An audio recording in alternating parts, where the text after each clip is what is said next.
Today I'm talking about 3 early 2000s Korean romance films that all feature this actor who I have a big old crush on. And the names of those 3 films are Windstruck, Mare, and My Sassy Girl.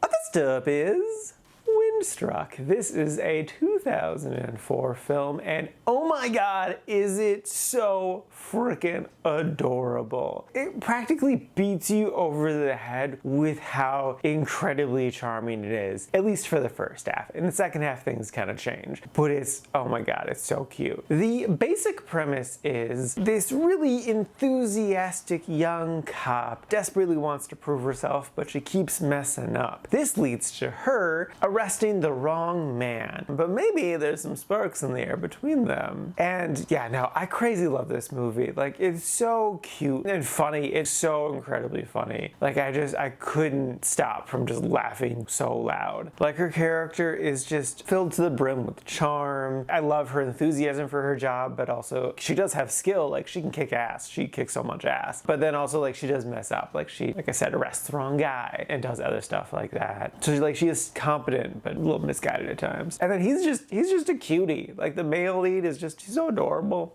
I'm just like, you do you. I like you. I like you. Like, I really loved when he first stood up for her. That scene was crazy, and it was just like, you know, they're meant to be together. This is working for me. The soundtrack definitely adds to the cuteness, because there's a lot of like classic romance songs, American ones, that add this nice fun level to it. And the relationship just in general was just, it was so interesting. Like, the first kiss, she was not ready for it. Instead of just like straight rejecting him, she maybe puts a little something really on fire in between them. And yeah, no, it's great. I will say that the shift to the second half of the film definitely felt abrupt tonally, and it kind of threw me off a bit. That being said though, I did still really enjoy it. And if anything, all it really did was just knock it out of contention for either first place or second place of my rankings of old movies this year. Like, I still crazy loved it. It's in my top 10, rightfully so. It's gonna take a lot for something to top it. So yeah, no, I crazy love the movie. It's beautiful, it's charming. It gets to some really great emotional places in the second half. Just definitely give it a watch.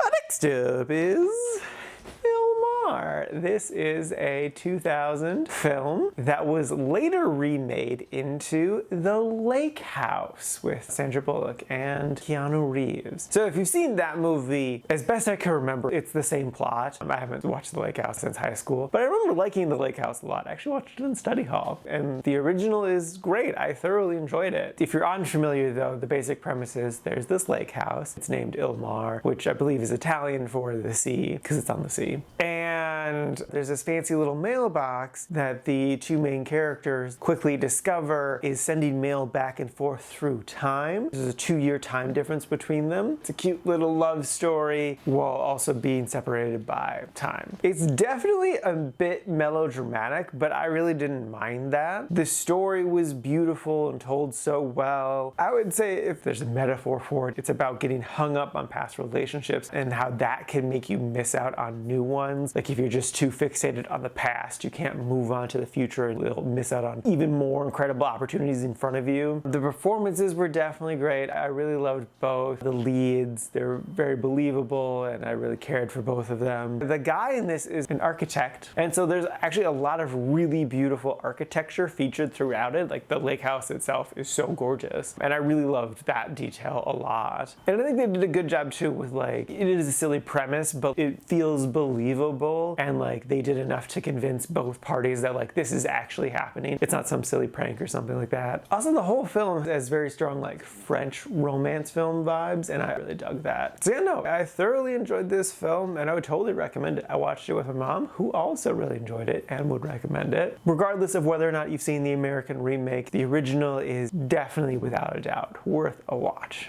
And lastly is My Sassy Girl. This is a 2001 film based off of a book, which is based off of some web posts, which were just a recounting of real life events. And it's pretty cute. The basic premise is one day this young man saves a very drunk woman from almost accidentally killing herself, and then she proceeds to make a big mess, literally and figuratively, on the train, and then they're just kind of forced into a relationship, eventually sort of date. And it's pretty cute. I would not call her sassy though, more mean / cruel, like she threatens to kill him a lot, which is a little weird, but I guess maybe Korea's definition of sassy is slightly different than mine. It definitely is a cute, fun rom-com. Even though it's not a healthy relationship, it was still really fun to see this dynamic play out for sure. And like she does eventually come to the realization that a lot of her actions aren't the most healthy. And like it's definitely a bit of a melodrama again, and that was a little much at times, but on the whole, I still enjoyed it. My favorite aspect of the film, I would say, would be she wants to be a screenwriter, so she gives story treatments to the boy for him to read, and we see those recreated. It happens twice, and both of them are really fun. If I was gonna change anything, I wish they would have done that more, at least one more time, but like them all throughout the film would have been really, really fun. And I think the end is cute and fun and really fits in with the themes of the film. So yeah, it didn't blow me away, and it is definitely an abusive relationship, but it is still a fun, adorable movie that goes to some good places, and I would still, again, recommend. It didn't hit me as hard as the other films I talked about today, but it's still definitely a worthwhile, cute little romance film.